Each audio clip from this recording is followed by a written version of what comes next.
কাঠের ঘানি মিনিমাম 2 লাখ টাকা পড়ে মালের মান অনুযায়ী, বা এলাকা ভেদে 10,000 20,000 কম বেশি হতে পারে। এরপরে আসে স্পিলারের সাইজ অনুযায়ী দাম। এই যেটা চলছে এটা হচ্ছে 8.5 এটা সেটিং এ প্রায় 8 লাখ টাকা লাগবে।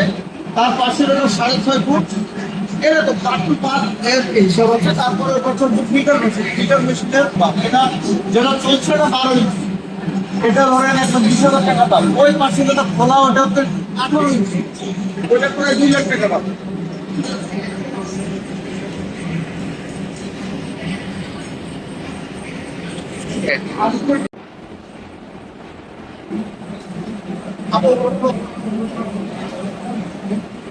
সরিষাটা আমরা এভাবে কাঠের ঘানিতে দেবো, এভাবে আমরা কাঠের ঘানিতে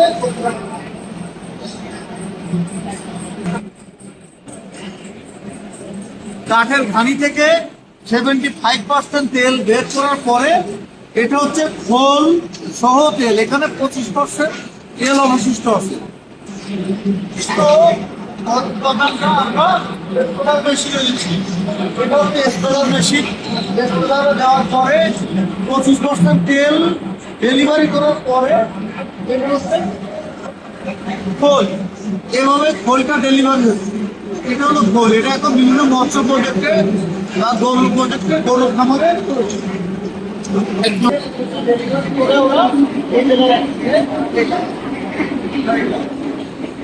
এটা হচ্ছে নন ফিল্টার। এই তেলটা এখনো ফিল্টার হয়নি, র তেল। এই র নন ফিল্টার তেলটা এই যে এই রিজার্ভ থেকে দিচ্ছি, রিজার্ভ ট্যাঙ্ক থেকে ফিল্টার মেশিন, ফিল্টার মেশিন থেকে ফিল্টার হয়ে নিচে নামাচ্ছে। নিচে নামার পরে এই যে বোতল হয়ে